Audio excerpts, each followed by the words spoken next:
Well, good morning, everybody. We're going to go ahead and call our meeting to order. Clerk, please call the roll. Members, if you can please make the selections on your tablet.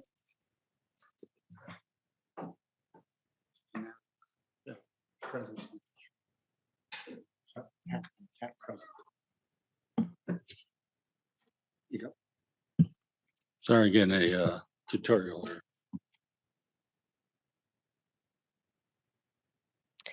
Chair, we have a quorum with 10 members present and 5 members absent. Thank you, Clerk. Let's begin with non-agenda public comment. This provides 2 minutes for anybody who'd like to comment on something that is not on today's agenda, but is within the purview of MTS. Clerk, do we have any non-agenda public comment? We do. We have 2. Lori St. Germain, if you can please make your way to the podium.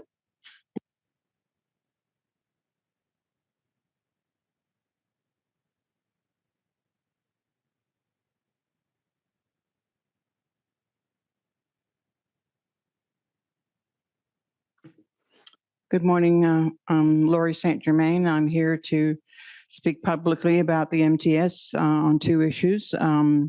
I came here on February the 1st in an effort to deliver 2 pieces of paper, which was a letter. I was unsuccessful. It was very difficult for me to get to the 10th floor, apparently. I think Fort Knox might have been easier to get to, but apparently delivering a letter here is really problematic.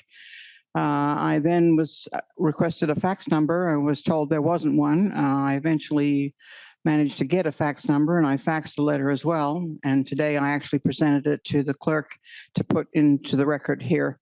It involved 2 issues. One is I was left at the bus stop. The bus went by me and didn't pick me up. The second issue, I attempted to catch the bus here at 12th and Imperial. The bus had left the gate, but had not yet left the area. And I attempted to get on the bus. The bus driver refused to let me on. I then was standing in front of the bus, and a homeless person grabbed my stroller and my purse and started to take off with it. And when that happened, the bus driver took off and left me to the measures of the homeless people and myself. Luckily, I recuperated my purse and stroller and ended up calling 911, who didn't actually ever arrive. So that was my my day of riding the MTS bus. And all of that is in the letter that I've just left with the council. The other concern I have is the communication. I have called and I have complained before, and it seems the communication is very poor on the response end.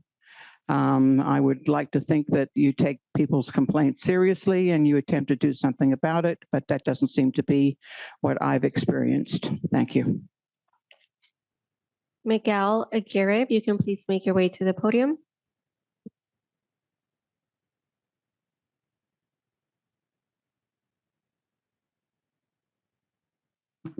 Good morning, everybody. My name is Miguel Aguirre. I'm the managing partner for Grand Central West in San Isidro, owners of the McDonald's trolley station. Thank you for the opportunity. I'm following up on some communication I submitted last week, which had a typo on the date. Should have been dated today. I apologize for that. But I do want to follow up on the invitation in the communications to have MTS, the individual board members, CEO, come to walk the site to see firsthand the opportunities that exist there. I'm in the last couple of months have been contacted by a number of stakeholders who I've been meeting with, and I'm really excited to report that there's big interest in improving these facilities. And as I try and outline in the communications, an RFP would unleash high-level investment into this border crossing like you can't imagine. And I think the opportunity is truly there. And I look forward to answering any questions. I've left a follow-up summary of the opportunity that we have in light of major sporting events that are coming and the concerns that people have for this border crossing. Thank you very much. We have two additional comments, Chair. Dale McKinney, if you can please make your way to the podium.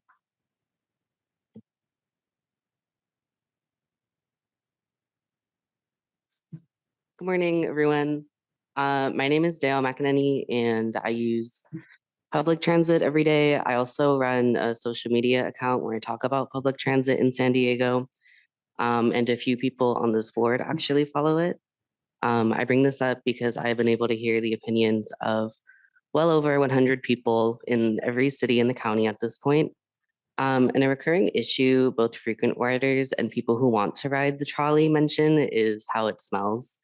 I know this seems like really frivolous given MTS's budget deficit, but I think changing how the trolley smells will noticeably improve how riders perceive the cleanliness of public transit. Unfortunately, people don't perceive cleanliness through like actual sanitation practices, but how something looks and smells. I also think this is a very cost-effective way to increase or to positively impact the quality of the ride itself. I also think this is important because I know this board is considering a fare hike. And I know from attending one of the workshops in City Heights, this is a super controversial decision. It's not a controversial decision because people aren't willing to pay the fare hike, but it's controversial because people don't believe that this money will go towards improving the system in any, tangible way. So I think this is a pretty easy fix. I know that the smell has also been mentioned multiple times as a reason why people who support public transit don't like using it. And I know that this has also been reflected in the MTS survey that was done last year. Cleanliness was actually one of the lower categories that this agency scored on. Thank you all. Your time has expired. Blair Bigman, if you can please unmute yourself. Hi, Blair Beekman. Hopefully you can hear my microphone in and out. Excuse me, I got a cough. Hi, thank you, Blair Beekman. I wish I have attended more SDMTS meetings. I've been living in San Diego for about 4 years now, 3.5 years, and I've been a constant rider of the bus. I love the 3 bus and what you do with it, what it's capable of doing, and how many service times it can offer in a day. Thank you for your efforts. I tend to attend more SANDAG meetings, so I'm more in tune with how they work. You're dealing with upcoming raising fare issues that SANDAG is also dealing with in 2027. Transportation agencies across the state are dealing with that sort of issue. And it's been clear to me with that sort of pattern, we really should be thinking of different, before the era of COVID happened, we were really thinking of different economic models and ways of working our future of transit systems. This is a time to really start thinking those ways again, and not just the regular pattern of transit cuts, rate hikes and service cuts. We can think much bigger than that and much better than that, more creative than that. I really hope you guys are making those efforts at this time and not just going for rate hikes and transit cuts, service cuts. It's important to consider in the upcoming years. We have to learn to be more creative. Good luck in your efforts to do that. With my remaining time, you're keeping the trolleys really cool at nighttime in order to keep people off as much as possible. I'm all for cleanliness and sanitation and that offers, but just don't keep them frigidly cold. You don't have to make the air hot, just not cold, frigid. It's a deep concern of mine. I hope you guys. Your time has expired. Chair, that concludes public comments. Thank you, Clerk. Let's move on to our consent items. The consent agenda includes items 3 through 14. Clerk, is there any public comment on the consent agenda? We have no public comments, Chair. All right. Do we have a motion to approve the consent agenda? So moved. All right. We have a motion from Director Downey. Second. And we have a second from Vice Chair Goebel. Any discussion on the consent agenda? Seeing none, clerk, please take the vote.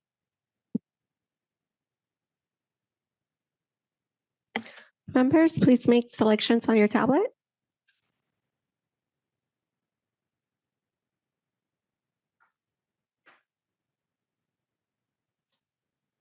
Chair, the motion passes with 13 members voting yes and 2 members absent. Thank you. That takes us to item 15. It's an informational report from the California State Transportation Agency Transit Transformation Task Force, and we're pleased to have with us online Michael Pimentel. He's the Executive Director of the California Transit Association, who's going to be providing us the presentation. And I'll invite our CEO to say a few words. Yes. Good morning, board. I am was a member of the Transit Transformation Task Force, as I've reported to you before. They finalized their report in December of last year. I wanted to just mention, as I've mentioned before, we were disappointed in the process. They did not really focus on what their intended purpose was. The objectives given to them by the legislature in SB 125 were to look at innovative ways to fund transit and to reform the Transportation Development Act, which is a big source of funding for transit agencies throughout the state. They did not end up doing that, and I am very appreciative that Executive Director Michael Pimentel is here to talk to you about what the experience has been for everyone in the state of California who was a part of the process, and for the association members as well. So, Michael, I'm going to turn that over to you now. All right. Well, thank you, CEO Cooney and Mr. Chair Directors. Good to be with you this morning. As noted, I'm Michael Pimentel, Executive Director of the California Transit Association, and I've presented to this board in the past, but I will admit that many of you are new faces to me. And so I want to give you a little bit of background on my association, the work that we conduct.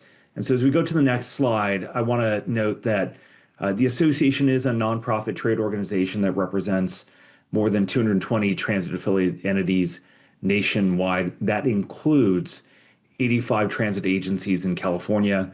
In your region, these members, of course, include the San Diego MTS, but also North County Transit District and the Lausanne Rail Corridor Agency.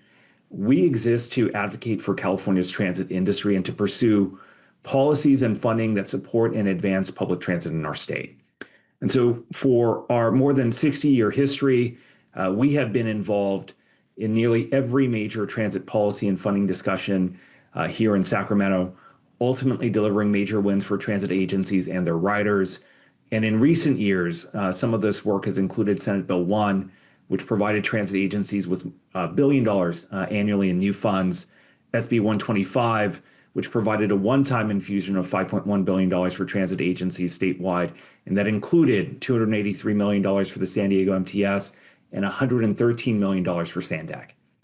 Now, most recently, last year, this work resulted in the reauthorization of the Cap and Trade program, now Cap and Invest program, which is part of that process, extended continuous appropriations for transit capital and projects and operations totaling $600 million annually. Now, as I move through this presentation, I do want to note that those last two efforts were efforts led by, one under the chairship of your CEO, Cheiron Cooney. And so, Cheiron, appreciate the great partnership over these past few years.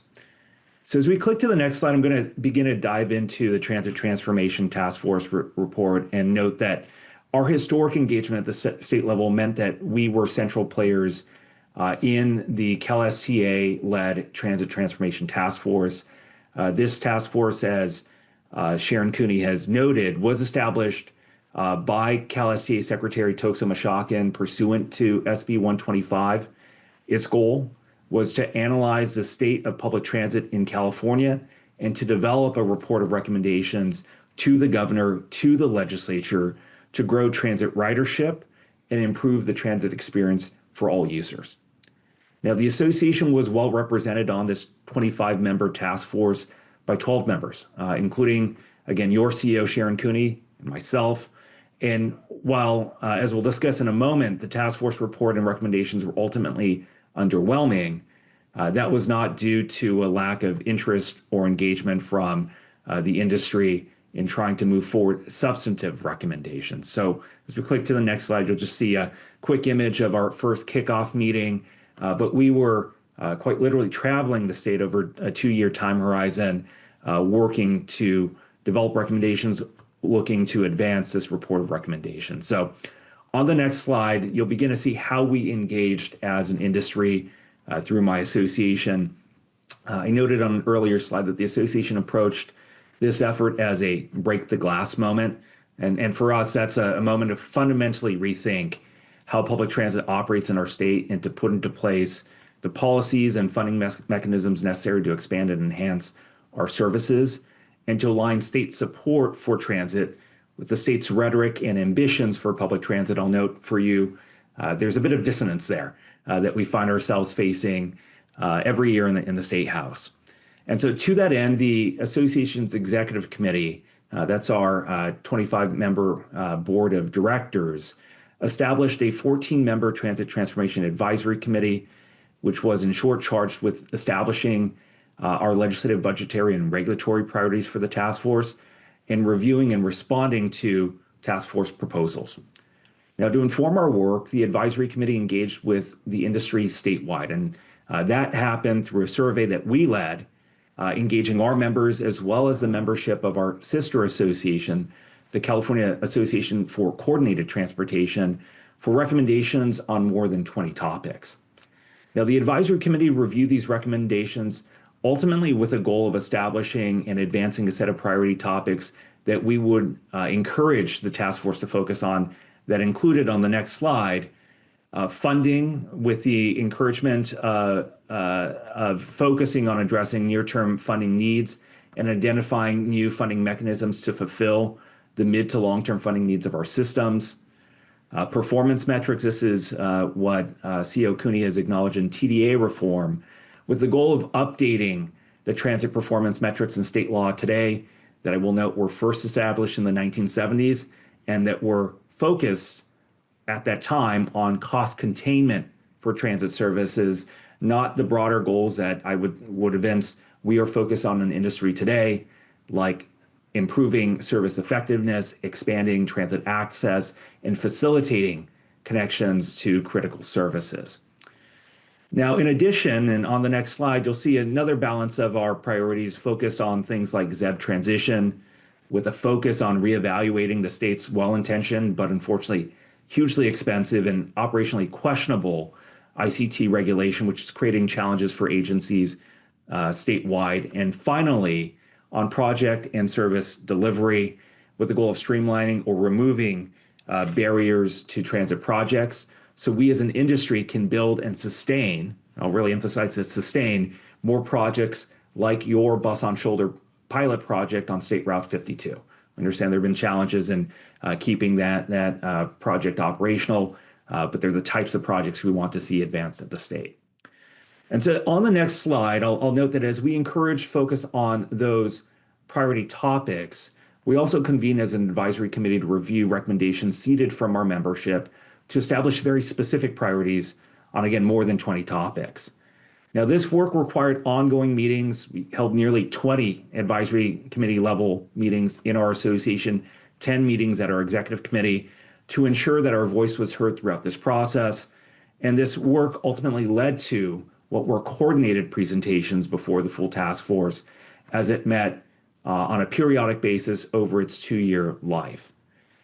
Now, on the next slide, I'll note that while our recommendations ultimately informed the release of the task force report, and that was done on December 2025, there are many ways in which the report ultimately fell short.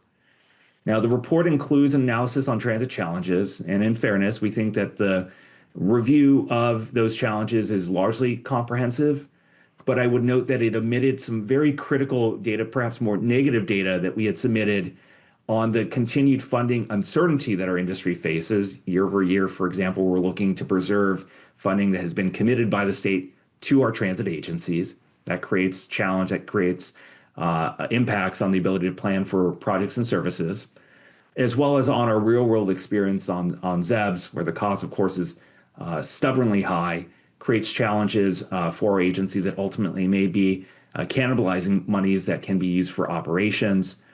And I would note then finally that the report's recommendations, while responsive to the requirements in law, there were specific things that the task force was charged with reviewing. Many of the recommendations ultimately lacked the specificity necessary to be useful to the legislature. And I'll note that's not just our opinion. One of your state senators, Catherine Blakespear herself, has opined on the lack of seriousness in some of the recommendations to actually make them valid for legislative consideration. Now, as we click to the next slide, I do want to go into a little bit more background on those major deficiencies.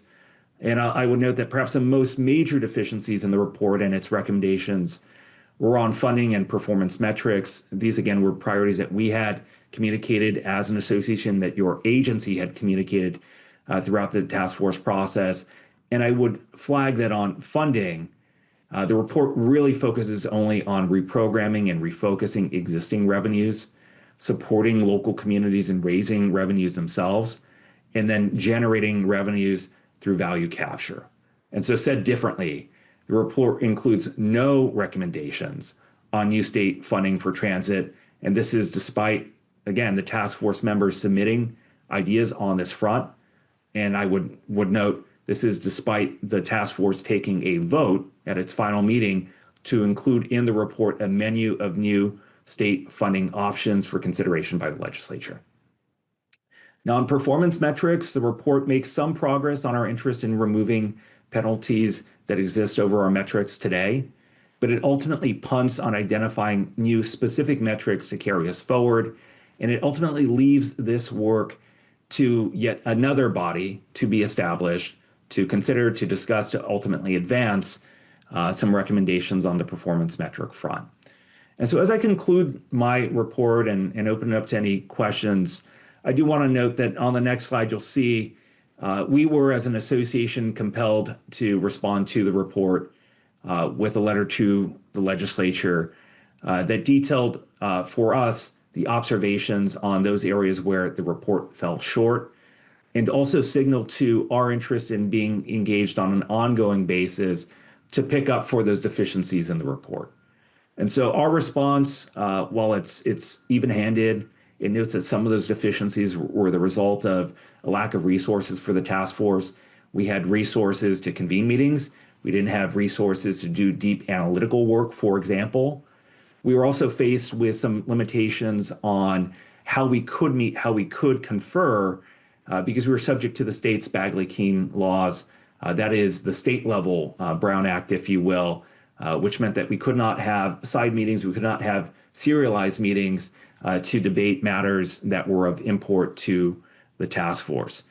Now, of course, while those things are considerations on resources and process, I would just flag for you that there is an observation that there was a lack of political will, perhaps from the administration, in moving forward those more substantive recommendations that perhaps would have invited a bit of a thornier political discussion here in Sacramento. And so, of course, happy to go into further detail, but know that we want to keep this report relatively tight. So I'm going to stop here, invite any questions or comments from directors. So thank you so much.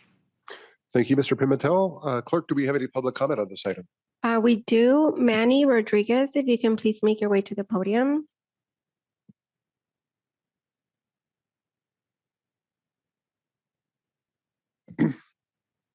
Good morning, Board of Directors. My name is Manny Rodriguez. I'm here on behalf of Ride SD. We're a nonprofit advocacy group with hundreds of supporters. Our mission is to improve transportation in San Diego through public education, community events, and grassroots organizing. We also share the disappointment with Senator Blakespear and many folks with this report.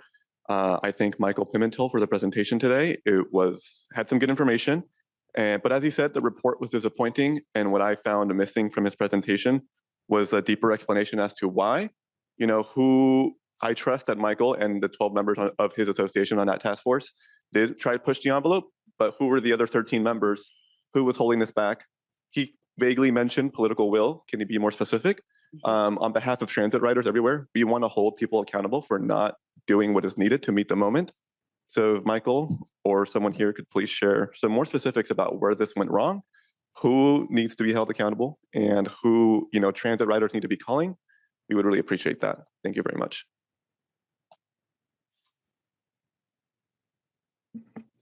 Blair Bickman, if you can please unmute yourself. Hi, Blair Beekman. Thanks for this item and the public comment on this item. Yeah, it kind of ties into my initial public comment. Oh, by the way, I wanted to comment on the consent calendar, and you guys moved a little too quickly. I couldn't hand it in time for this item.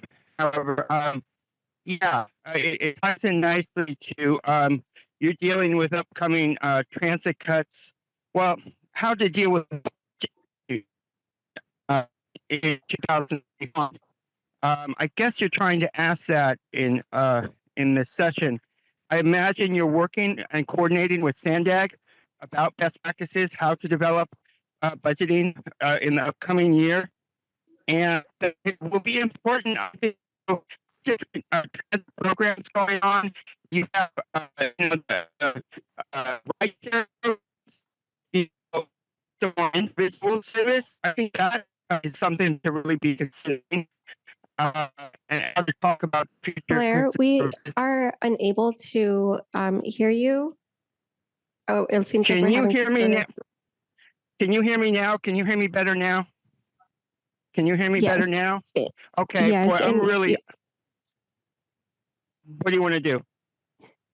your time has just expired. Okay. Well, what do you want to do? Can I start again?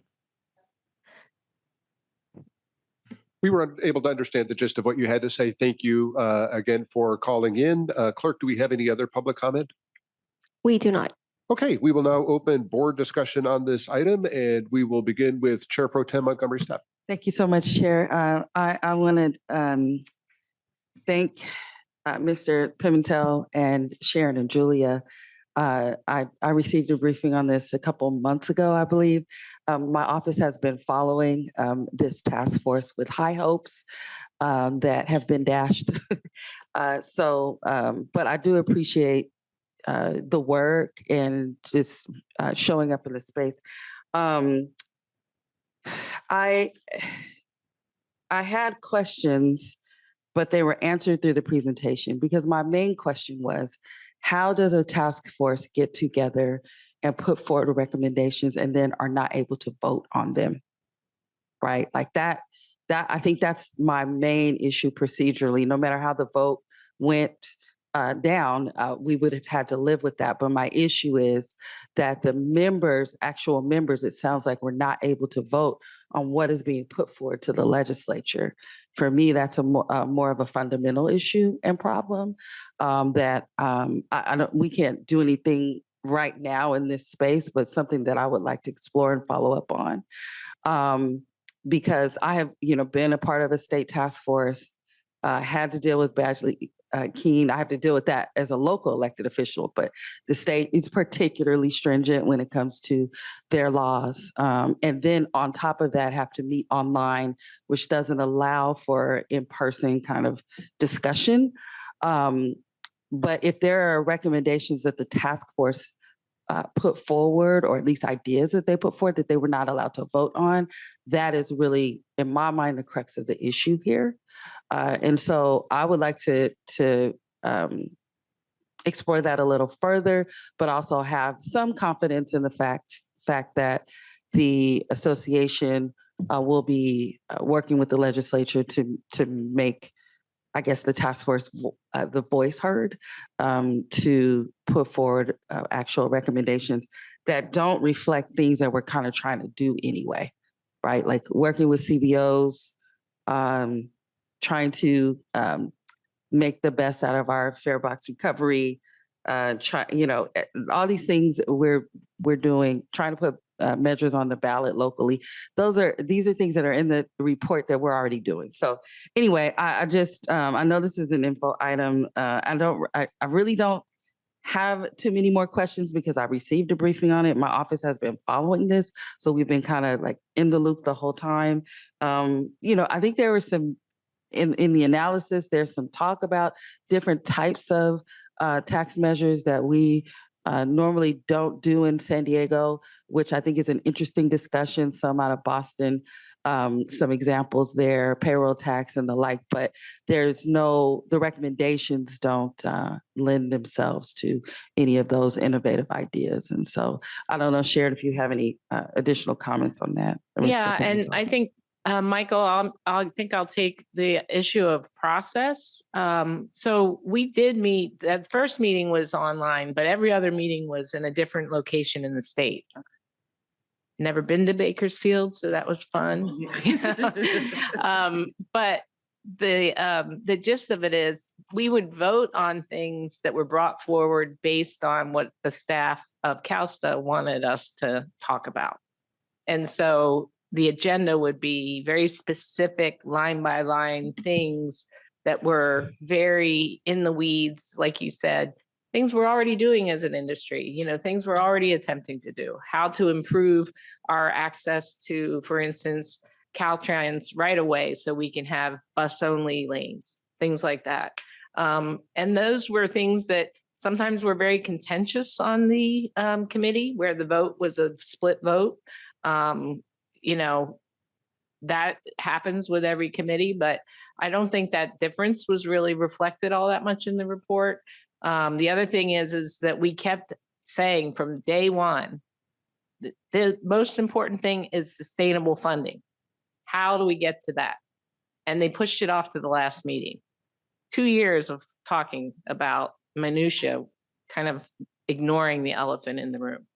That's my perspective. I'm not going to speak for the association or Michael, but I just wanted to explain to you what the process was. And in the end, they didn't take a vote on the final report. We didn't have a say in what was the final report that was given to the legislature. Just real briefly though, on the issue of items on the agenda,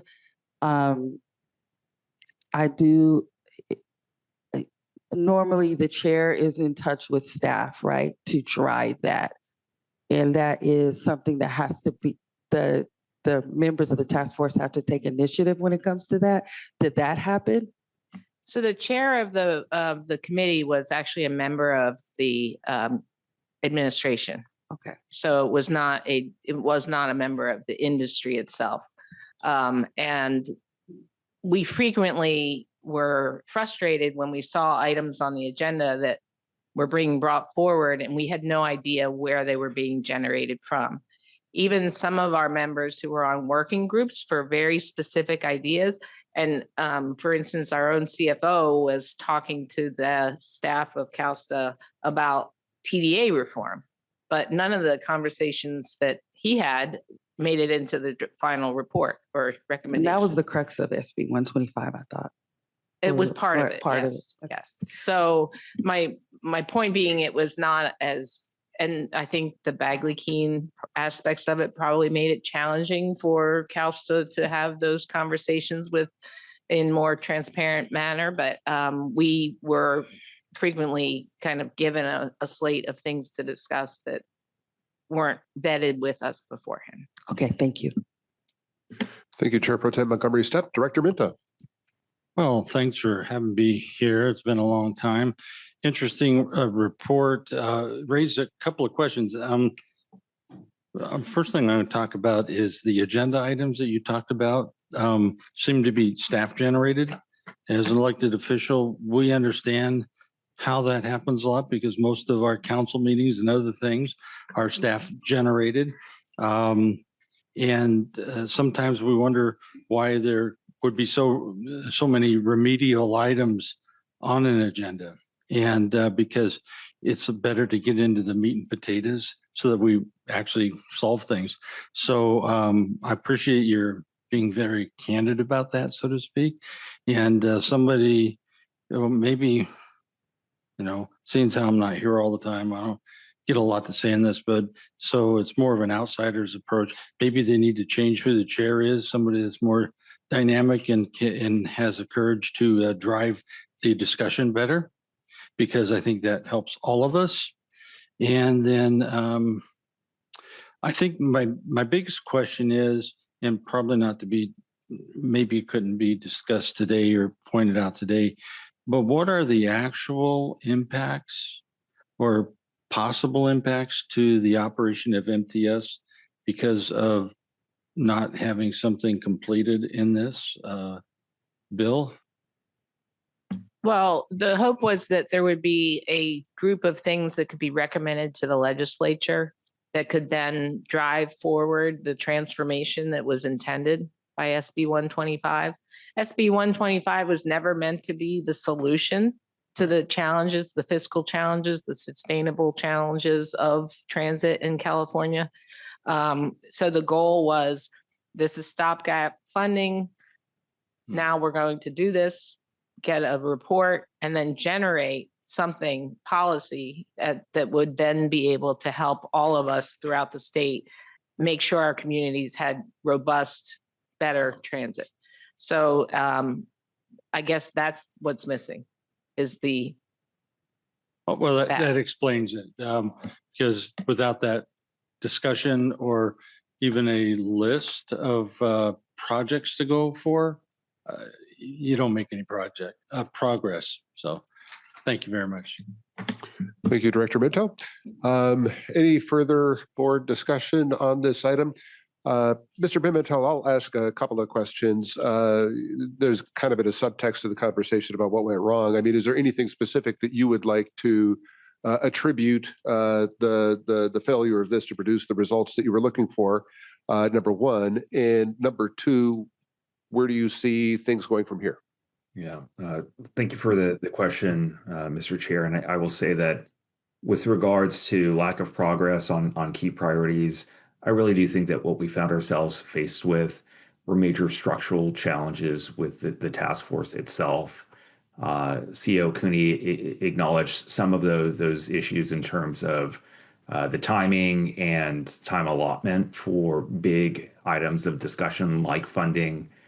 She noted that really that conversation that was looking to advance recommendations reserved for the last meeting, and it was not the only item on the agenda for the last meeting. And so it meant that we had probably hours of conversation rather than what could have been days, weeks, months of conversation to move that forward. Structurally as well, I would note for you that there wasn't a break in the policy development. You would imagine that a task force is doing much of the work of ideating potential solutions, potential recommendations, debating those, and then coming to an agreement on which of those would advance. But as the CEO had noted, a lot of that work ultimately driven by CalSTA, Caltrans staff with a group of subject matter experts that I will note was never disclosed to the task force, meaning we did not know who was driving particular recommendations forward. That meant that when recommendations ultimately were brought to our task force for review, these augmented some of those that we put on the table as ourselves as task force members, there was general curiosity on the derivation of those recommendations, the impact, the potential unintended consequences of recommendations. And so that just meant that we would have to, as a body, simply oppose or kick back recommendations for further review. And so again, there were structural challenges there. I think finally, it was noted that we ourselves did not have final visibility on the final report.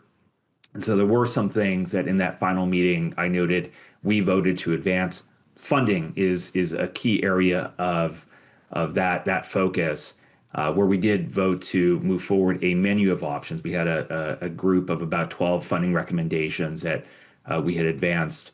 That was voted and approved by a majority, I would argue a super majority of the task force. The final report relegated it to, in essence, a footnote. Observation that vote was not included in the report and its recommendations. So again, there were final reviews that we did not have oversight over. Finally, to your question about kind of where we go from here, kind of next steps, our association regularly convenes our members, surveys our members for topic priorities, things that we can pursue as legislation. We do that throughout the year, but in particular in the advancement of annual legislative programs. Your agency, for example, has been highly influential in informing our priorities as an association. We're going to have to continue that work in the years ahead. Much of that will focus in the near term on funding, where we're going to have to do a deeper analysis of the deep funding needs of our agencies, and then to consider what may be funding solutions that actually meet those needs as they exist. And then on the TDA reform front, we have in years past convened a TDA reform task force. We've produced reports of recommendations to the legislature. We are going to have to bring that body back again, drive that work forward ourselves to help inform the conversation at the legislative level. Because again, at the state level, through the CalSTA, those work products are not going to advance. And so again, more from us in the years ahead. But again, we'll just note that your agency highly participatory in this work, and so will be key in driving our agenda forward. Thank you, Mr. Pimentel, and thank you again for joining us this morning. We appreciate your insight, and thank you, of course, to our CEO for all of her efforts in this regard as well. All right, we'll move on to item 16. Item 16 is an informational update on the San Diego Transit Corporation pension investment status. Mike Thompson is going to kick off our presentation. Good morning. My name is Mike Thompson. I'm the Deputy CFO here at MTS. Today we are talking, usually every year we take 2 items to the board related to the San Diego Transit Employees Pension Plan. This plan affects about 16% of the overall MTS population. There's 268 active employees as of July 1 of last year. We do have other pension plans at MTS that are administered by CalPERT, but this San Diego Transit Pension Plan is administered by MTS. So each year we talk about the investments in the actual reports to the board. I am joined by Erik Williams. He is our representative from RVK, our investment consultant, and he's going to go over the investments of the fund and the performance. Erik. Thank you very much, Mike. Good morning, everyone. Yes, my name is Erik Williams. I'm with RVK. And this morning, I'm going to run you through the structure and the performance of the pension plan.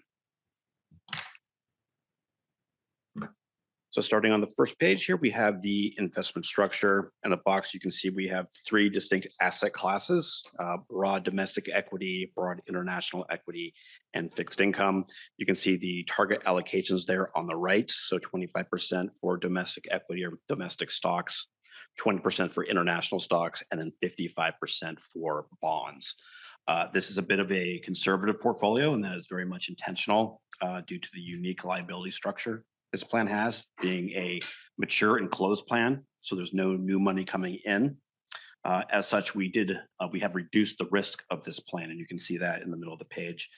In 2011, right as this plan was closing, it had 16% volatility or standard deviation of the plan, a higher equity portfolio, and we've moved that down to a 10% volatility, so significantly reducing the risk of the plan, moving more into bonds or safer assets.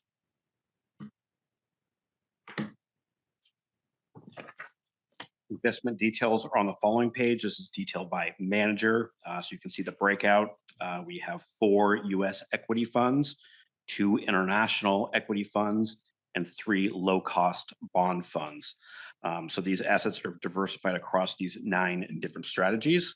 And just to note, last year we did remove some of the higher cost alternative strategies. We took them out of the portfolio and increased the amount we allocated to bonds, given the increased yields we're seeing with those assets. Performance on the following page here. So during the fiscal year, both U.S. and international equities gave us very robust returns. Bonds also gave us meaningfully positive returns, right? As yields come down, bond prices goes up. They have that inverse relationship, which we saw during the fiscal year. And then you can kind of see our progression throughout the fiscal year. We started the year at 194 million. We had about 20 million in investment gains, leaving us at the end of the fiscal year at that $208 million. So very happy to see that above $200 million. Very proud of that. The return was 10.2%, so that very easily beat our actual return of 6%. So we beat that by 4.2%.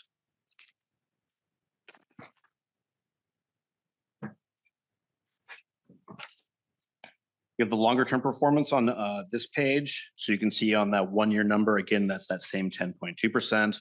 Over 5 years, we're at 6.7. Again, these are annualized numbers, 6.7 annualized over 5 years. 10 years, we are a little under that 6% at 5.4. And then over the very long term, we're at 8.5%. So well above that 6% actual rate of return. And just a reminder that, year over year, returns will definitely fluctuate depending on what the markets give us. But over the short and the long run, historically, the portfolio has outperformed that 6% hurdle. Just an update for 2026. So the first 6 months of the next fiscal year, ending at the end of last year, the return is at 4.6%. So we're halfway through the fiscal year, but we're over 75% of the way to our 6% return. So good to see that. And markets continue to move in our favor going into 2026. So in summary, asset classes are, the plan's well diversified across asset classes and products. The allocation is more conservative, very much by design, given the closed and mature nature of the plan. And we feel the portfolio is well positioned to move forward. So that would conclude my presentation, and happy to take any questions at this time. Thank you very much. Clerk, do we have any public comment on this item? We have no public comments, Chair. All right, we will now open board discussion on this item. It is an informational item, and we'll begin our conversation with Director Moreno. Thank you for the presentation. Can you remind the board what workers make up the San Diego Transit Corporation? The San Diego Transit Corporation is the bus side, so it has our drivers and our mechanics in that plan. This is only, as well as some of the management employees on the San Diego Transit side. So management employees, some bus, and some mechanics. Right, and some management employees. Some management employees on the bus side.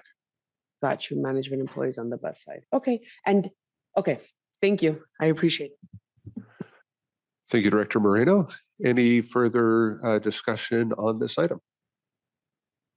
All right, seeing none, thank you very much for the presentation. We appreciate it. We'll move on to item 17, which is an action item. It is the San Diego Transit Corporation Employee Retirement Plan's Actuarial Valuation as of July 1st, 2025.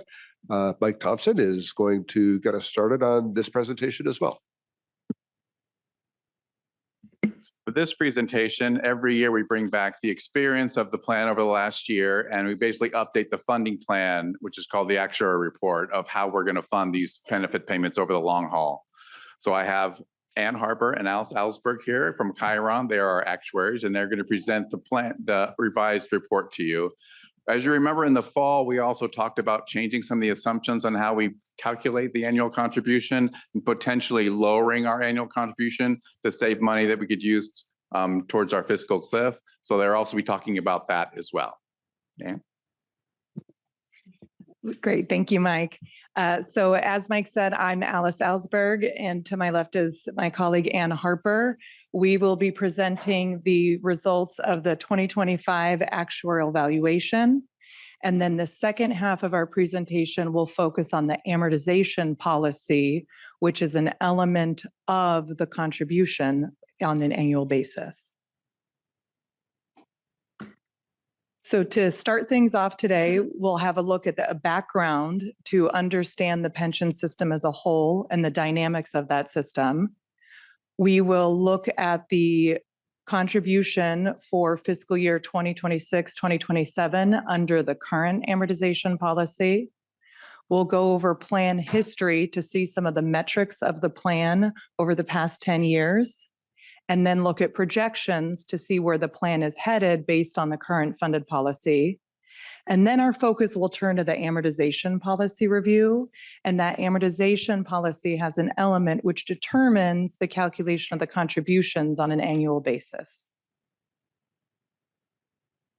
So starting us off, the big picture, this pension tank from the 1965 Harvard Business Review still holds today to understand a pension system and the mechanics of that system.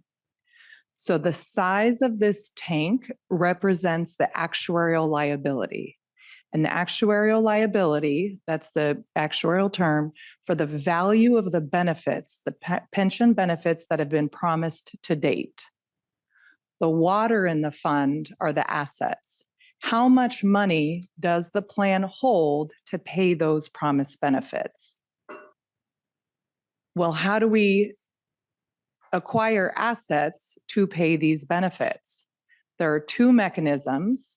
One is from the investment policy and those investment earnings, and one is from the funding policy, and that funding policy being the contributions from MTS, from the employer, and from the members. So Erik with RVK discussed the investment policy, understanding where the plan sits today in terms of its asset allocation, with the expected return of 6%. So that 6% assumption, that discount rate or investment rate of return assumption, is the expected investment returns to fill the tank with assets to meet those liabilities. And then the funding policy, that's the side of the asset, acquiring assets, which comes from member contributions. And the majority of your members, the members that are in this plan, they pay 8% of their pay on a biweekly basis to help fund their portion of the pension benefits. And then there's the employer contributions, which we'll get into in a moment. And these assets are accumulated in order to meet the benefits. And the goal of every pension plan is to pay those promised benefits. Ensure that the assets are there to pay the promised benefits to your members. And then there are expenses which are associated with running a pension fund. So here we'll focus on the components of the contribution. So contributions come into the plan by way of the setup funding policy. And the funding policy for this plan consists of three components. There's the normal cost, and the normal cost is an actuarial term for the benefits earned in a given year by the active members. So when a member is active, they accrue service, there's a benefit associated with that 1 year of service. That's the normal cost. So that's one element that gets paid for on an annual basis. And then there's the unfunded actuarial liability payment. When we looked at the overall tank, the size of the tank was larger than the water, the assets in that tank. The gap between the assets and the liability, that is the unfunded actuarial liability. And that unfunded actuarial liability needs a plan to get filled to pay off the assets that are the shortfall compared to the liability. And when we get into the amortization policy discussion today, that's regulating the valve for that item. How is that shortfall going to be paid off? What is the current policy for paying that amortization payment compared to alternative policies for paying that unfunded actuarial liability? And then the third component are those administrative expenses, the expected administrative expenses year over year to manage the pension fund. So in total, this total contribution, in order to get MTS's portion of the contribution, it's less the member contributions, which sit around 8% for the majority of the active members. And those employee contributions are coming from the active membership. So in the current fiscal year, so fiscal year 2025, 2026, the total contribution to the plan was 21.2 million. Moving to the bottom of this chart, the contribution that's scheduled based on the current amortization policy for the next fiscal year, so 2026, 2027, sits at 21.9 million. The difference in that contribution, the 624 million, is made up of the components which are outlined in this table. So every year when we perform an actuarial valuation, we calculate the size of the tank, the liabilities, and compare it to the assets, the water in that tank. If there's experience on the asset side, investment experience different than expected, that's going to impact the contribution. If there's experience on the membership and the liability side, So are people retiring, terminating? When did they die? Are their salaries increasing as expected? Then you're going to see liability experience different from one year to the next. And there's a few other miscellaneous factors. So as Erik from RVK reported, there was a very favorable investment return for the year ending June 30, 2025 at 10%, which is higher than the assumed rate of return for the actuarial valuation. But there are deferred gains because we don't mark to market when looking at the unfunded actuarial liability. We compare to an actuarial value of assets. So markets have volatility, and actuarial value of assets smooths that volatility in order to have a target for funding. So on an actuarial basis, there was a return of 5.8%, which is a very slight loss, and that together means that the contribution increased by $35,000 for the coming year. Liability experience increased the contribution by $628,000. That liability experience was largely driven by the active membership salaries higher than expected. So when they're earning a benefit slightly higher than assumed, then that's going to come at a cost on the pension benefit side. And some other miscellaneous factors for a net change of $624,000. When we perform an actuarial valuation, we look at a single moment in time. In this case, the 2025 valuation. What is the status of the plan, the calculated liabilities as of July 1st, 2025? But it's not only the results of the current valuation that matter. It's important to gain perspective. Where has the plan been and where is the plan going? So the next few slides will cover plan history to see where the plan was on some key metrics. So over the last 10 years, contributions. In the leftmost bar, we see the total contributions in 2016 to the plan were $15.1 million. In the rightmost bar in 2025, based on this valuation and the current amortization policy, that contribution sits at $21.9 million. The colored bars are very important to show the progress that your plan has made to achieve more conservative, more prudent assumptions when valuing the liabilities and setting that contribution. So over the period shown, the discount rate assumption, or that assumed rate of return, has decreased from 7.5% to 6%. And with decreasing that interest rate, you're increasing the value of the liabilities. And so the contribution rate in turn increases. But this puts the position in a better funded status because contributions are coming in to meet the expectations of that liability. At 6%, that's the appropriate discount rate for your plan.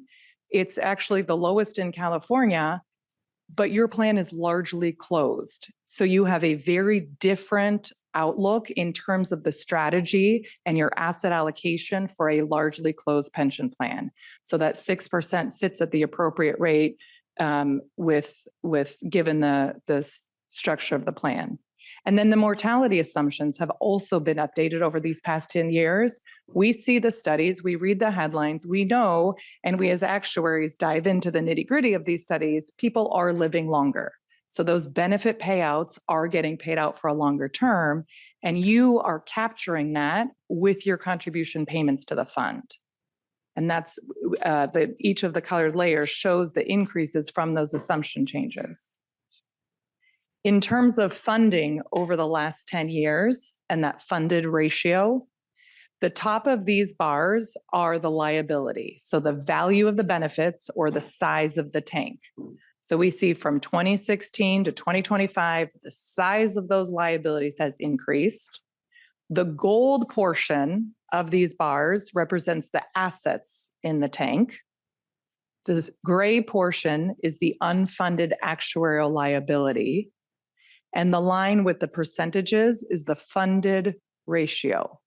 So today in 2025, from the valuation, the funded ratio sits at 58.6%. So that means there are 58 cents to every dollar of benefit liability. And it may look like the plan has not made progress in terms of that funded ratio, but as we showed in the prior slide, the assumptions have strengthened to a point that you are meeting the expectations of these liabilities. And the projections, which we'll see shortly, are showing that this funded ratio is scheduled to increase based on the plan's funded policy. So it's important to understand that the assumptions that are in place do correctly reflect the full liability of the plan. And a final slide on plan history is taking a look at the membership composition and compare it to the liabilities. The two pie charts on the left show the head count and the liabilities based on status in 2015. And the two pie charts on the right show the head count and liabilities in the plan currently in 2025. And we see in the top pie chart in terms of head count, in 2015, the retirees, so those collecting a benefit, retired disabled beneficiaries, made up 53% of the population in this plan. And as the plan has matured, we're now sitting at 71% of the plan is attributable to retirees, so those in pay status, and that active population is diminishing. So that active population went from 34% to 18% of the membership in this plan.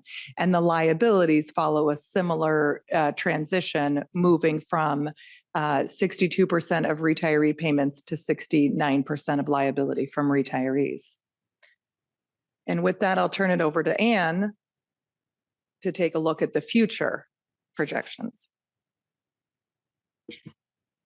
Thank you, Alice. So these projections, like everything so far in the presentation, are based on the current funding policy. The bars represent the liabilities and the lines represent the assets. It is important to note, and it was interesting with your plan, since it is a closed plan, that these liabilities are gradually decreasing over time as members pass, and there are very few new entrants that are coming into the plan. So those liabilities are expected to decrease over time. And the funded ratio sits at 59% today. It is projected to steadily progress until it reaches 100% in 2037, when the UAL under the current funding policy is scheduled to be paid off. Now, looking at the projected contributions of your plan, the contribution is expected to spike up a little bit in 2028. Some of that is due to that liability loss in 2025 and recognizing some deferred losses in the assets in 2022, but then is expected to decrease over time as favorable asset experience is recognized and as fewer and fewer number of active members are accruing benefits.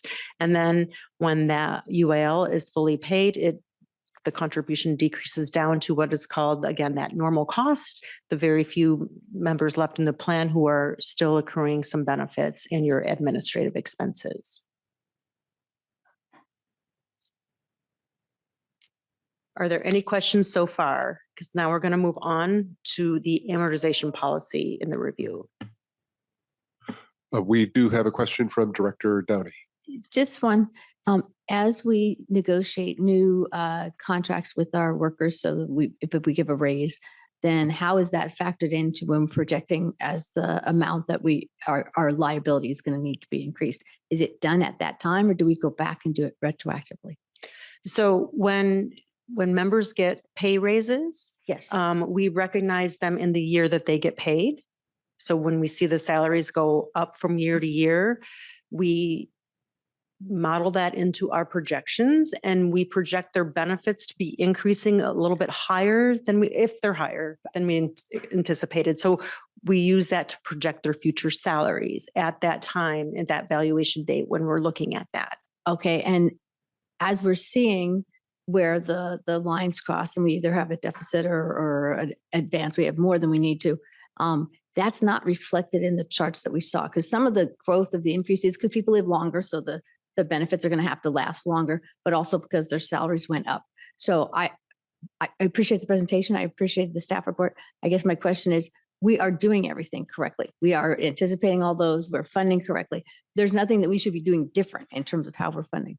Correct. In terms of the assumptions, yes, because we are projecting benefit increases each and every year until they retire. And then we also have assumptions about when they're going to retire. So to the extent that actual experience may be different, which it always is, then we look at the difference. Sometimes there's an actuarial gain. Sure. Sometimes there's an actuarial loss, and whatever that piece is, we're going to talk about this more. It's amortized over a set period in time.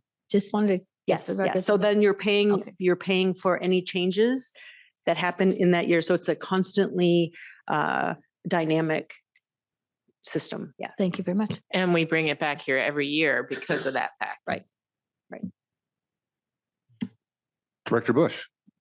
Yes, I wanted to thank the consultant team for this report. The visualizations, I think, are really helpful to me because these concepts are often such a mathematical nebulous. So really seeing those valves, like it just helps, and it's a good refresher. So I really appreciate that. And it does sound like, in your opinion, that we are on fairly good footing then, right? Is that fair to say? That is fair to say. Okay. I appreciate that. And that's really good news given how many public agencies face a crisis when it comes to this. And I always try to do this. I really want to give a special shout out to Member Moreno for having the foresight on this. I can't remember if I was, when he first brought this issue up, I think I was actually staffing Georgette at the time. And when you brought this up, you were kind of the outlier to raise these concerns. And it turned out to be true. Even I thought, I think she's being a little conservative on this, but really you were spot on. And I just appreciate you taking a stake and kind of like a leadership in this. And I learned from that. So I just really want to appreciate you, Member Moreno, because you were the first one and really the leader of the board of making this an issue and kind of warning us to just lower our projections on this. And even though we took a bit of a hit in the short run, in the long run, it did benefit. So I just really want to appreciate you for that. Thank you. The importance, especially of the projections, is to exactly see what your liabilities look like in the future, what we're projecting your assets to look like, and how your funding policy is paying off your unfunded over time. If you don't show projections, we as actuaries know what's going to happen. But sometimes having the projections helps us even understand it better, right? And it also helps you all understand. And helps what are we on with our, so it sounds like we're spot on. So because 35,000, how like that, it's hard to kind of conceptualize how much, like from a percentage, I think it was 0.3 points or what, it's hard for me to conceptualize what that means, but I feel like it's pretty much spot on. We're spot on. When you say 35,000? Because you said we were off. I thought the figure, if you go back a few slides, on the investments, we're off like 35,000, correct? Right. And that's with a smoothing method. We take assets, gains and losses every year, and we only recognize a fifth of them. And so over a 5-year period, we've recognized all of those asset gains and losses in the calculation of the assets that we use to compare to the liabilities. So we just calculate a smooth value of these assets. So from 2025, there was actually a gain, right? And next year, hopefully, if markets stay stable till the end of 2026, you're actually going to see a gain because we have years of deferred gains build up in our smooth value of assets over the last 3 years. So anyway, if there are not any more questions, I'll move on to the amortization policy because this does change the projections that you're seeing right now with the new amortization policy, but you're going to see that we're still on track to pay off that unfunded. So, okay, so moving on. So what is a funding policy and what is its purpose? Well, the main purpose of a funding policy is to pre-fund the benefits through contributions that are going to accumulate over time so that they are sufficient enough to pay for the member and their beneficiaries' benefits when they're due. So there are three principal elements of a funding policy. We are only focusing today on the amortization policy, and that's the policy to pay off your unfunded actuarial liability. So what are the pieces of a funding policy? Well, it determines how that unfunded gets paid. And that's those levers that Alice was talking about, the contribution levers. How much are they opened or closed? And then there's also the structure of the UAL payments. You want to make sure that those payments are structured so that the gap in the tank doesn't increase even when all assumptions are met. You want to make sure that that gap, if all your assumptions are being met, is going to shrink over time so you'll approach fully funding. There are ways to structure the payments so that they're either a level % of payroll or a level dollar. And with your plan, we do level dollar because it's a closed plan mostly, so that that dollar amount is the same each and every year for each layer. And then there are layered bases, or you can have one single base. Your plan has layered bases. And then the payment years with these layered bases can vary depending on the source of the change in the UAL. And that means there can be different layers for amortization or for assumption changes, for actual gains and losses, for plan amendments if there were ever to be some.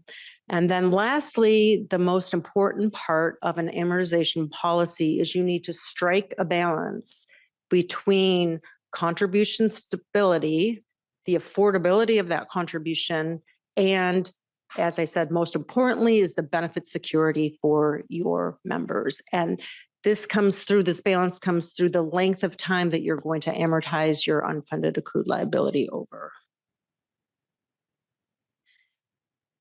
So at the request of MTS, we performed a study back in September detailing 4 reasonable alternatives to the current policy.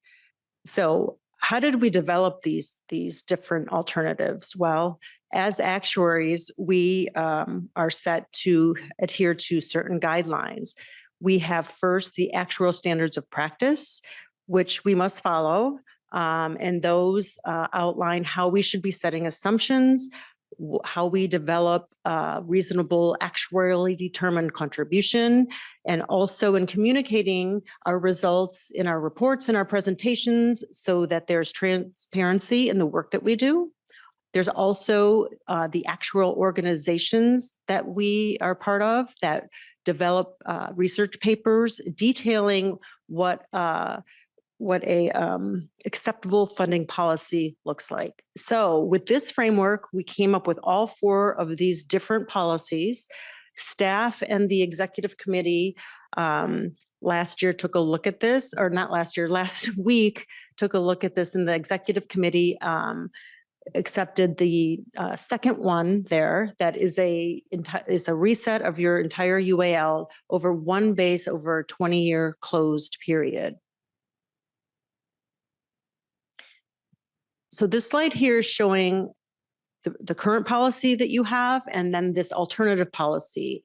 Both policies have these layered bases. I did say we're going to consolidate that UAL over one base, but future bases will be added for other actual gains and losses. But they're layered bases, they're level dollar payments.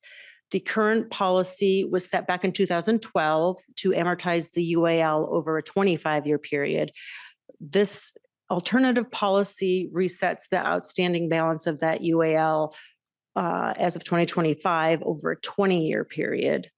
And the current policy right now has, for each new layer of unfunded accrued liability, they have declining payment years, meaning as 2027 approaches, each year gets shorter and shorter that you're amortizing new unfunded over, so it can result in contribution volatility as 2027 approaches. The alternative funding policy has subsequent changes in your unfunded accrued liability amortized over 10 years, each and every year going forward, which produces more stable contributions. So this is the projection of the contributions under the alternative amortization policy. That dark blue line at the top is your current funding policy. The gold bars are the contributions under the alternative funding policy. And you can see that the contributions are notably lower through 2038, but then extend for an additional 8 years over that, for a full 20-year period. The teal line is what's called the tread water level. And the tread water level, if you picture that tank again, that gap in the tank, that level of contributions would keep that unfunded accrued liability exactly the same over time, even if all assumptions are met. So contributions above that tread water level, which this funding policy does produce, means that the gap, that unfunded accrued liability, is going to decrease over time. You're chipping away at principal on that unfunded accrued liability, even with this funding policy and a substantial amount. So what this is actually showing too is that this new funding policy, because you're chipping away at principal, that you are moving towards that benefit security that is definitely part of one of the key components of a funding policy, to make sure there are enough benefits in the future to pay for your membership. And then finally, we have the funded ratio projections under both the current and alternative funding policy. On the top is the funded ratio under the current policy. You can see that it reaches projected to reach 100% in 2037 if all assumptions are met. And under the alternative funding policy, the bar to reach 100% funding is pushed out because you have a longer extended period of time that you're paying out that unfunded accrued liability payment. But it's important also to note that each and every year you are expected to make progress in your funded ratio under this new policy.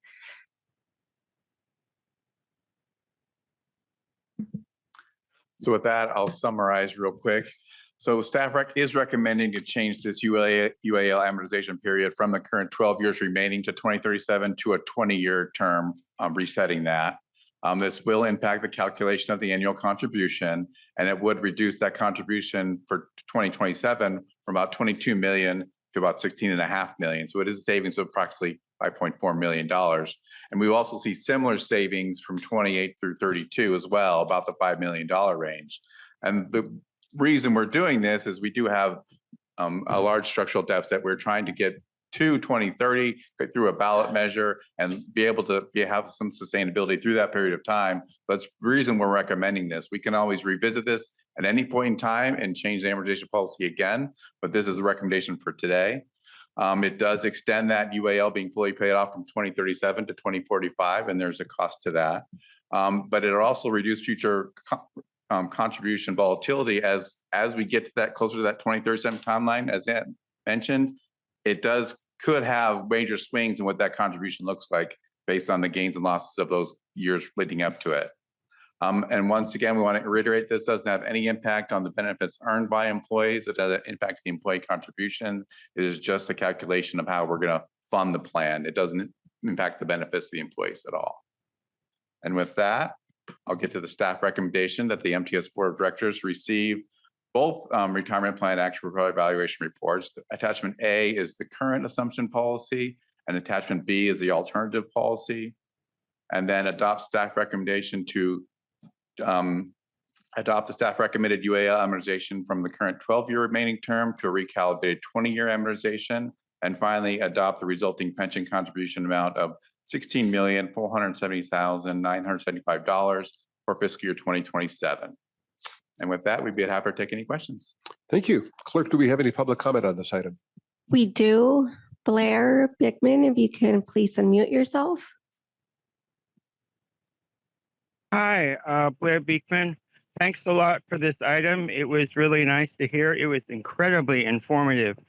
I wanted to raise my hand for the previous item for the same purpose and cause. It was a really nice report that just gave current pension financial things that are going on with it right now. It was just a good report and a good learning experience for myself how our current practices are working economic wise. It was a really great lesson in that, and just really simple and decent. Thank you for it, and knowledgeable, helpful. Good luck in these sort of continued efforts in what you're sharing with these two items. They're incredibly important teaching tools for ourselves and really helpful, and continue good luck that in these sort of explanations and what you'll be working on with these items. Thank you. That concludes public comments, Chair. Thank you, Clerk. We'll open board discussion on this item. It is an action item. Motion would be in order. We'll begin our conversation with Vice Chair Goebel. Thank you for an excellent report and breaking it down into language hopefully we all can understand. I'd be glad to go ahead and move the staff recommendation. All right. Thank you, Vice Chair Goebel. I will second the staff recommendation. We'll go to Director Moreno. Thank you. And thank you for the report. I think it was somebody's dad who was a plumber, right? That brought us the visual, which I'm a visual person, so it's very helpful to see it. You mentioned something and I didn't catch what you said. We're expected to something funded ratio in our policy. I know that's horrible. I don't know if you remember. One of the last things you said, I'm sorry, I didn't catch your name in the middle. It was like one of the last sentences you said that we're expected to funded ratio in your policy. You're talking about? Yes. Oh, To I'm reach sorry. 100%. To reach. Okay, yeah, I'm sorry. I thought you were talking to Alice. Yes, we are expected with the new funding policy or alternative funding policy to reach 100% funding in 2045. And I think what was also very important, and maybe this is what you missed, is that each and every year you can see that the funded ratio is increasing over time with this funding policy. There's no year where we're expecting it to decrease, assuming all actuarial assumptions are met. That's a key phrase there. Okay, and the question that I had also is, can you explain how much additional costs we would incur by extending the amortization by 20 years instead of keeping the current timeline? So in terms of the different contributions going into the plan, would it basically, would we incur any extra costs? Well, over time, since you are extending that amortization period from 12 right now to 20, you will have extra contributions that will be coming into the plan over time to meet that cost. So the difference in the cost really, if you go to this slide, right? If you look at the contributions through 2038 and you add those up less, and then compare them to the contributions in this slide, you would get an approximate increase in the contributions over time because you are extending that period. And what is that amount? I have not calculated that. Well, amount, and yeah. keep in mind, it's over a period of time. It depends on wins and losses in the investment pool. I think what you're probably trying to get at is, what do we miss out on in investment return on investment in the pool? Because that's where the difference when you extend it out is, because you're not putting in the large payments up front, you might miss out on the return on investment. But that's always a reserve issue for public agencies, because, we could put all our money into a reserve, but we're not spending it on what we need to spend it on. I got you. And that was, part of the discussion in 2019, right? About the 6% versus, I think it was 7.5. But obviously, if I have a credit card and I extend the debt of the credit card for 20 years, I'm going to end up paying more, essentially, right? Yeah. And so that's the number that I'm trying to figure out. How much more? I get it that we're going to save $5 million, which I think is fantastic right now, but what are we leaving for future boards of MTS? That's my question. How much money will this cost based on the assumptions that you have with the mortality rates? Well, is it really the period of 2039 and on that is the difference? It normally was about $1 million a year when we've actually had that UA paid off, and now it's going to be going to $12 million. So we are pushing that amount out to the future generations. It would have been paid off in 2039, but now it's not going to get paid off till 2045. So it's really those amounts in the out years is really the difference. So it's about 12 million. It's 12 million, yeah. Yeah. I'm sorry, I heard a colleague speak. Did they say 12 million each year? 12 million each year. So that's not 12 million. That's if I'm gonna let me take out my calculator here, and sorry, I have to do this to everybody, but the number is not provided. So 2038, we got what? 12.1. And then 2039, we got 12.4. And then 40, we got 12.8. And then the next year we got 13. We got 13 again. Then we got 12.9, 12.9 plus 12.9. And this is considering that the Wall Street does what it does and that we get a return of, what was it? 6%. 6%. We're looking at $102 million more. It would not be 102 million It would because you not? do have the offset in the earlier years where the Gotcha. contribution is lower. So I would So like it to get will that be number. in the millions. Gotcha. So you're essentially going from a 12-year payment period to a 20-year payment period. All of those funds are going into these benefits, but the value of the benefits are not changing. It continues to be these benefits that are going to the members. It's the timing of paying for those benefits. And that's, I understand. I understand what you're saying. There's actual contributions by the members that are still alive, that are still part of the program plan, right? Our pension plan. No, I don't. What you're saying is that you think it's only the contributions of the members. That's not true. Every year we will be contributing as an agency. We'll be contributing as an agency, the contribution of our members, and also the interest rate that we're going to get in return, considering that we have a good year. So I initially felt uneasy about this, obviously understanding our budget constraints. As you were presenting, I felt a little bit better, right? There's a tremendous amount of trust. But now, because I don't have a number, you guys are not providing me a number, it makes me a little uneasy. And I understand that it's hard to decipher how much it's going to actually cost in 2046. So just doing the math in my head right now, if you took all these payments and compared them to the payments in the previous amortization policy, it would be somewhere between probably 25 and $40 million. 25 to $40 million. Okay. I think it's important to note is the actual benefits earned is what we're going to pay. This is just how we pay it. So the benefit earned is going to be $300 million based on the latest projection over the next 60 years. That number doesn't change with this. It's just how we pay that down. Yeah. And No, I that's basically, understand. they treat that unfunded piece today as a loan, but it's really, we could pay as we go. It's really up to the board to determine how those payments work. It's our payments going into our plan. It's not actual more cash leaving out the door. No, I understand what you're saying, but at the end of the day, we're going to save money today, but we're going to be paying in the duration of this date about $25 to $40 million more. And to note though, just one of the really important thing about amortization policies is the board, have the discretion at any point in time in the future to change it. So I have 1 year left, or not even a year. I have 10 months left. And the way that I vote obviously is going to impact future boards. And I consider myself, what do I consider myself? Conservative when it comes to financing.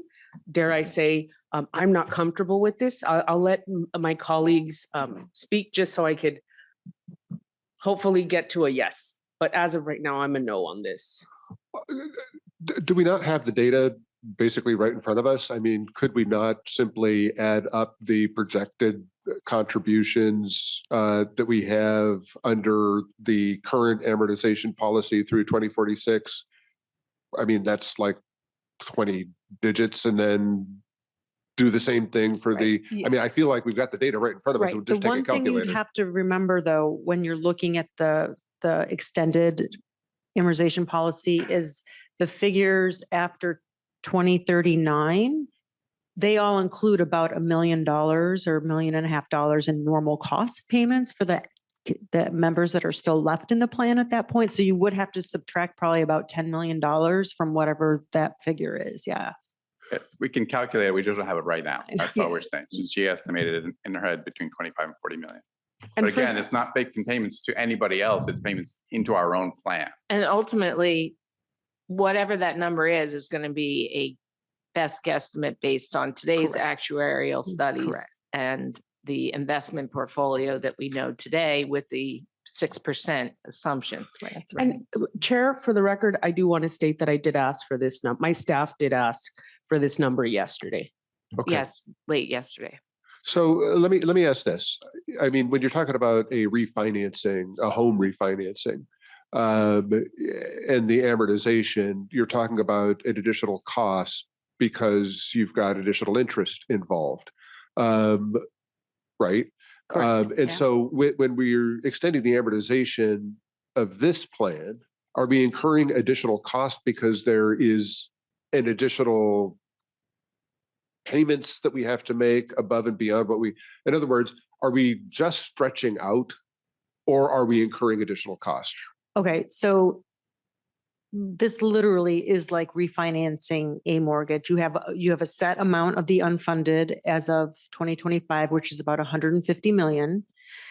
You're currently paying that off over a 12-year period. When you extend it to 20 years, it's just a straight another amortization over a 20-year period. So of course, there is more interest involved, interest that you're paying, but you're paying it into the fund, right? It's the UAL payment is going into the fund. And so you're just extending and shrinking those payments over 20 years instead of higher payments over 12. So, and if I may add to that, right now, the unfunded actuarial liability sits at approximately 150 million. So if you wanted to crank the valve and pay off the full 150 million, we know that today's payment would be 150 million. Pay it all off, fund the plan to 100%. But what's important is to look at the balancing objectives of your system, of your ridership, of your members, of your plan, to see what is the prudent action in balancing that benefit security and those contributions. So under the current policy, that 150 million is getting paid over 12 years at 6% versus 20 years at 6%. So it's clearly a higher interest cost that comes through this with a lower current cost to the plan or a lower current payment. But under both, any scenario, you're reaching that full funding. So it's the timing of the payment. Sure. So I understand, I support doing this. And I understand that we're stretching out the payments, and I understand that we're incurring some additional cost over time to do that. But I think Director Moreno's question is a fairly simple one, which is just adding up. We what were the not prepared with that I mean, value. can't we just do that fairly quickly? Is that not something we can do with a calculator fairly Larry, quickly? can Here? you please have somebody on your budget staff do that calculation now? I mean, it seems like we can get that number, no? Just yes. Ask for it. Sure. Sure. Director Minto, yes, you had a question. Yeah, because I hear all this conversation and what I'm seeing is that the answer is not as easy as you say. If you look at it at face value, it could be, but there's a lot of factors that go into this. For instance, over time, there's going to be compounding effects to the money that is collected and goes into the general fund. So that will offset. So when you think about a 6%, interest payment. And so now you have other investments that actually are going into the fund. And over time, we're not really losing the money that you're talking about because it gets compounded also. So over time, that percentage that we're saving on the yearly value gets compounded. So every year that we save money annually, it reduces that also. It just goes into a different kind of fund though, that helps with operation if I'm not mistaken. So yeah, let's say it's $40 million, but when you start saying the savings every year is a certain amount, and I don't know what that amount is, and you start putting that into the bank, so to speak, and you start generating interest on that, it lowers really your interest base for what you're paying on that. So that 6% really is, if you offset them, you maybe are only paying 3 to 5%. And so that's what's really making up the difference on the long end of the $40 million. So the calculation really is a lot more complicated, and there's unknowns because we don't know exactly what percentage you're going to create by having a longer term loan. And then also based on the investments, you don't know what the return's going to be on that. So it's almost impossible to say that it is actually $40 million because it could be a lot less. Actually, it could be maybe even some more than that. Right. And yeah, exactly. So that number is based on every single actuarial assumption that we use to create and calculate the liabilities. And we know that every year that is not the case. And really what's going to determine your contributions is the actual experience of your plan. It's going to determine the cost of those benefits. Yeah, and that also, correct me if I'm wrong, but that also is determined also based on the number of people in that plan. Because if you're adding employees and you're not having a diminished number of employees for certain reasons, that can change things. But if you have, you could have that gray wave, or tsunami again, they called it, and now you're paying for a lot more retirees. So that could also change. So I don't think we can actually look at the actual numbers and say, well, in 2045, it's going to be $40 million because it may not be. Thank you, Director Minto. Let's go to Director Downey. I think this gets back to my initial question. Part of what I was struggling with before, and I think it's why we can't get a firm number, is the smoothing effort that you do, because we don't get 6% every year. Some years it might be more than that, some years less. And so when you even out that smoothing to put it over the 10-year, I think you told me is how you 5 years. 5 years. So that's why I was trying to, I asked the question I did to figure out, are we with that smoothing effort able to meet the numbers? And you said yes. So is that part of why the we're not? smoothing mechanism for the assets is included in these contribution rates. And not rates, the contribution dollars. So the smoothing is included. And we do assume, though, going forward, that the plan on a market value basis will earn 6% each and every year. Okay, going forward. Going forward, Okay. yes. Thank you. Yes. Thank you, Director Downey. Let's go to Director Elo Rivera. Thank you, Chair. I'm probably getting out over my skis and even asking this question, but what the hell? One of the things I'm trying to understand also is the way in which, or present versus future value of the money is factored in, if at all. The $10 million payment in 2032 is not the same as a $10 million payment in 2042. Does this account for that? And if not, we're just adding variables at this point to make it even more confusing for all of us. But I also do want to know if that's accounted for. No, those are in today's dollars, those contribution amounts are, but the liabilities that we value, we do discount those to today's date. So the liabilities are a present value of future liabilities, but that $13 million in 2038 is $13 million as of today's dollars. So when we're talking about pushing out the cost, we're talking about that in present day numbers, right? Right. And so there is going to be some reduction in value of what that actual payment is compared to paying it earlier on, if that made any sense at all. I think it does because someone's nodding. But we can't do that with a lot of precision. We just know, or can be fairly certain in assuming that money today is going to be different in value than it will be tomorrow.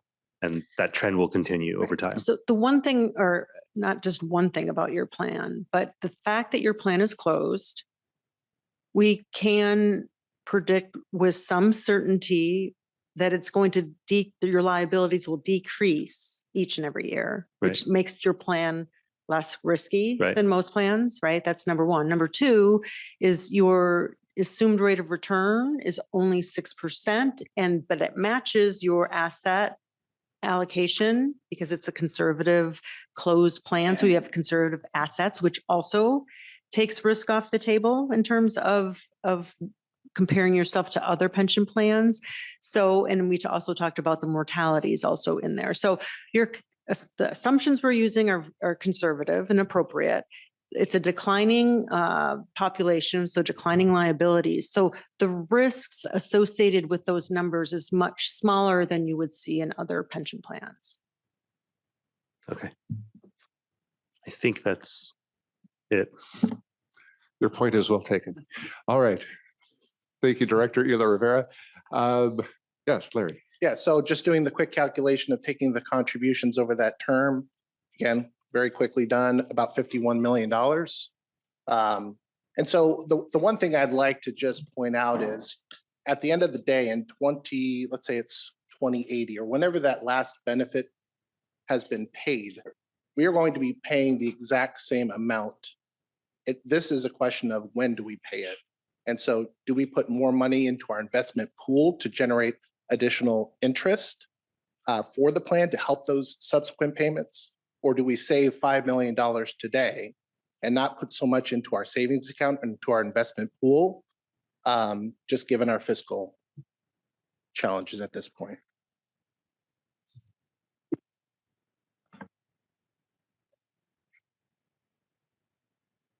So what I think I heard you just say is that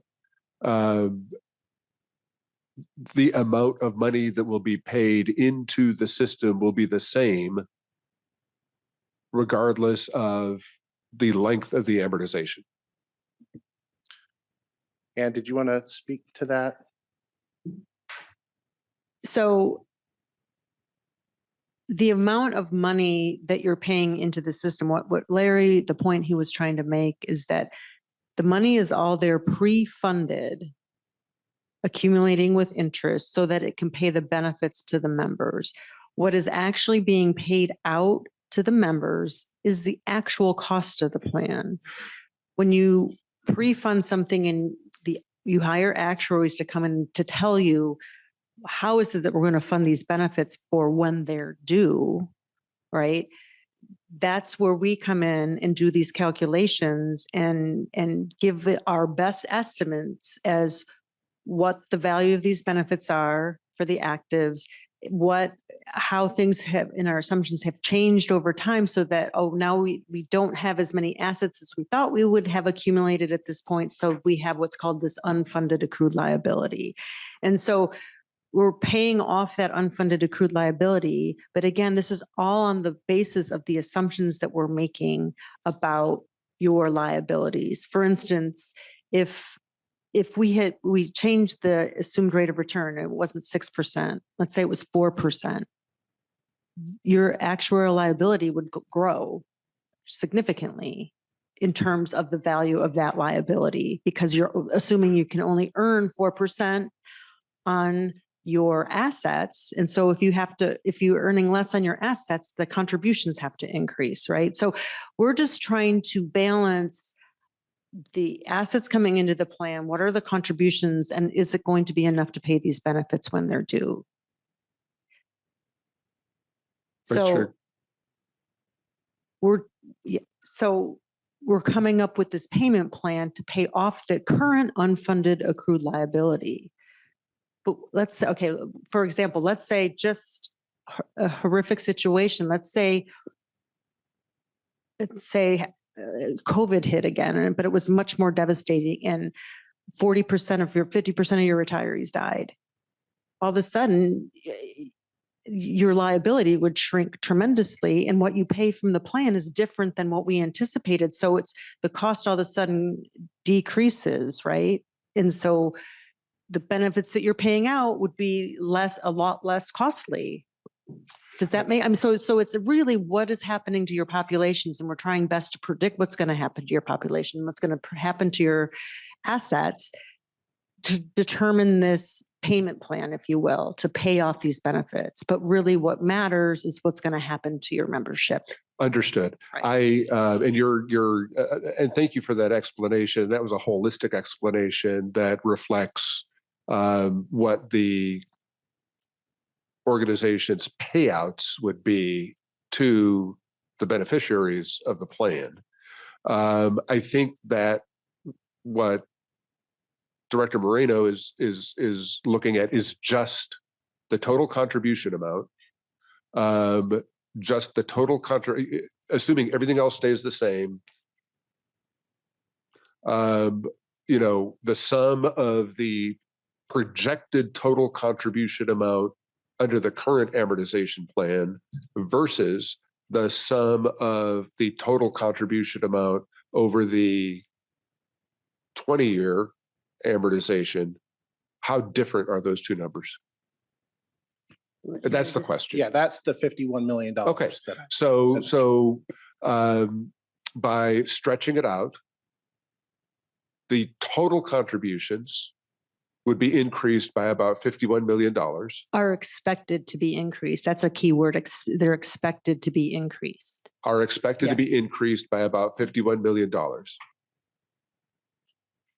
I just wanted to bring it back to, the real reason we're here is because this is a part of the overall strategy to stretch our operating and capital project money so that we can get to 2030 before we hit the fiscal cliff, to buy us more runway to get to that point. What we haven't discussed is what are we contributing today by not having to cut service to meet the $5 million that we're suggesting to save by amortizing this out. We're also not looking at what deferred maintenance would we be having to do, which would then cost us more in the future.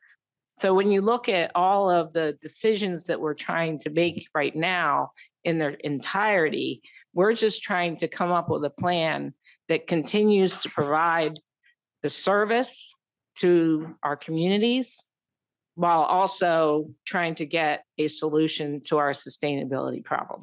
And so this, in the overall discussions today about funding, when we look at these things, we also have to look at the public benefits we're trying to preserve as well. All right, further questions, further discussion? Okay, we have a motion from Vice Chair Goebel that I seconded to adopt the staff recommendation. Clerk, please take the vote. Members, if you can please make your selections on the tablets.